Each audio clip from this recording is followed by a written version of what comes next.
Welcome, ladies and gentlemen, to my YouTube channel. Hope you are all doing well. My name is Riga. For my returning viewers and also to my new subscribers, I usually appreciate so much for your great support always. So for now, Kenyans, there is an emerging issue whereby this issue has been brought by the MP of Nyaribari Chache in Kisii County, Zaheer Jhanda. He's coming out to say, as I quote, "I am going to sponsor a bill to regulate influencers. They must have degrees to talk about professional topics. We cannot have a country where everyone is an expert." First of all, Kenyans, before we proceed, for more updates and you have not subscribed to YouTube channel, take a second, hit the subscription button, and again, don't forget to like the video. Otherwise, just a reminder, thanks so much for that like and again for that subscription.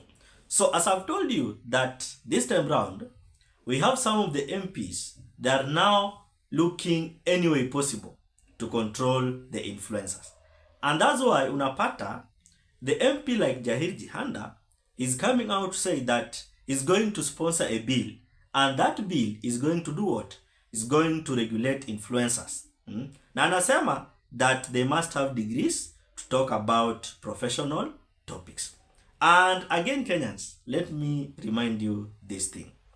It is just a few days ago, China came out with same thing. It was China who came up with such an idea. But because we have some of the MPs who are clueless, they are now copy-pasting from China and they want now to apply it here in Kenya. Remember, it is just a few days ago, we saw China came out to say that only those with university degrees can discuss professional topics. So this thing, it is something which has been copy-pasted from China. Now they want it to apply here in Kenya. And that's why you are listening MP like Zaheer Jhanda. He's coming out to say that he's now going to sponsor a bill. And remember this thing, Kenyans.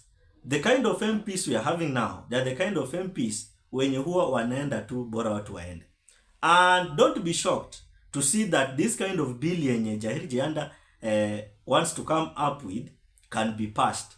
And even at the end of the day, you will be shocked because we have some of the MPs wenye wao bora tu bill imeletwa pale parliament.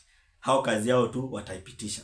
And later on utaona President William Samoei Ruto anaisign into law.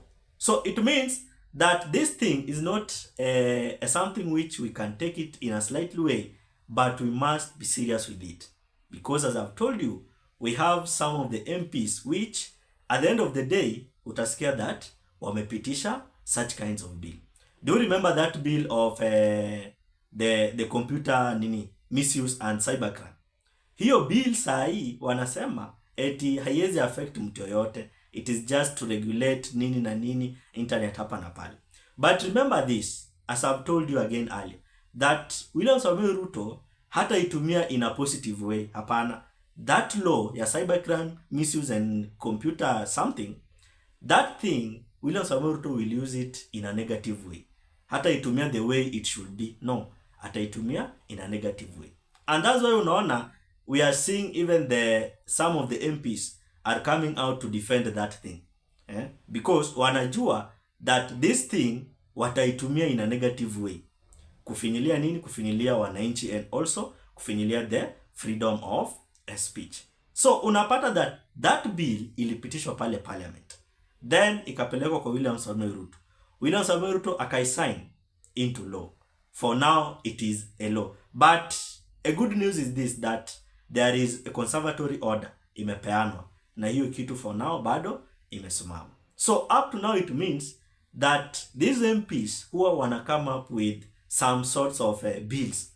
Na unapata that at the end of the day tunakuwa surprised because hizi bills huwa zinapelekwa pale parliament, zikishapelekwa pale wanavote, wanafanya kila kitu, baadaye inapitishwa.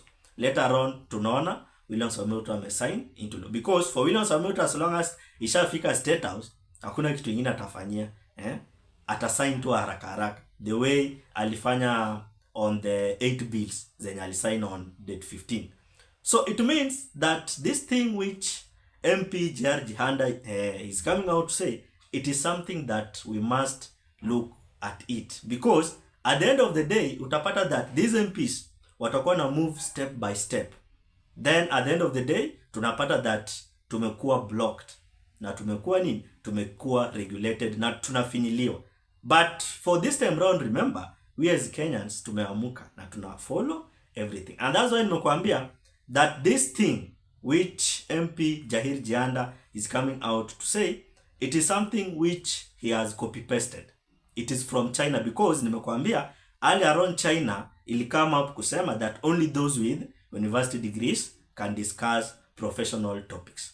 So this thing, it is something yenye imekuwa copy pasted. Na hata nimeona the reaction of the Kenyans. Wanasema we have the MPs wenye hawezi fikiria, hawezi think out of the box, because for now this thing which Zaheer Jhanda is coming out to say, it is something which has been copy pasted. So nimekuambia that we are having the MPs wenye bora tu kitu imeletwa mbele yao wanapitisha regardless of the outcomes. And that's why walipitisha those 8 bills including the privatization bill. So unapata that hiyo privatization bill inaruhusu the state kuuza kitu yoyote bila hata wewe mwananchi kupinga, because it has been passed and it is a law. And that's why sahi the Kenya pipeline thing sahi ni kama inapelekwa on the hands of privatization. So it means that we are having some of the MPs wenye wao hawashughulikii wananchi. Hao kazi yao bora wameletewa kitu pale kwa table parliament, hawanapitisha tu. And remember, as long as timeshatoka parliament imefika kwa William Samoei Ruto, hakuna kurudi nyuma. Do you remember what William Samoei Ruto said while he was in Laikipia? Alisema that for him, bora tu zimeletwa kwake, yeye atasign, because eti ishapita nini? Ishapita parliament. Si kama last finance bill, hapana. Finance bill ni vile tulimpea pressure, ndio sasa akaamua kujitetea, atanaweza irudisha parliament. But for this kind of bills, hawezi rudisha.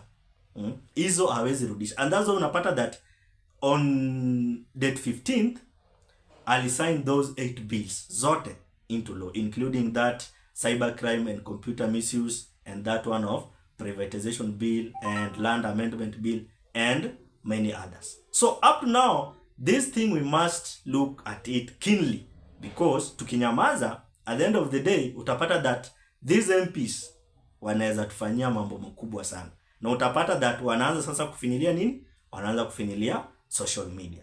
And that's the mission side, because their mission, wanataka wajifiche behind this bill ya computer misuse and cybercrime. Wanataka wajifiche nyuma ya hiyo kitu.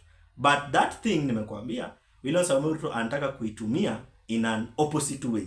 Hataki kuitumia in a good way, hapana. Anataka kuitumia in an opposite way, because tunaambiwa inside that bill kuna that access yenye government imepewa, inaweza fanya kitu yoyote, inaweza block an account, inaweza delete account, inaweza fanya kitu yoyote, inaweza erase hadi website. So it means that William Samoei Ruto will use it in a negative way, whereby he will be now accessing accounts of the people and arrest some of the details, especially those accounts zenye zina expose the government. Those ones are the accounts zenye hii serikali itakuwa ina target. And that's why unasikia someone like Zaheer Jhanda, the MP of Nyaribari Chache constituency in Kisii, is coming out to say that I am going to sponsor a bill to regulate influencers. They must have degrees to talk about professional topics. We cannot have a country where everyone is an expert. So for now, Kenyans, what's your opinion? Drop it at the comment section. Otherwise, thanks so much for your great support. Consider subscribing, commenting, liking, and also sharing. Let's meet in another video.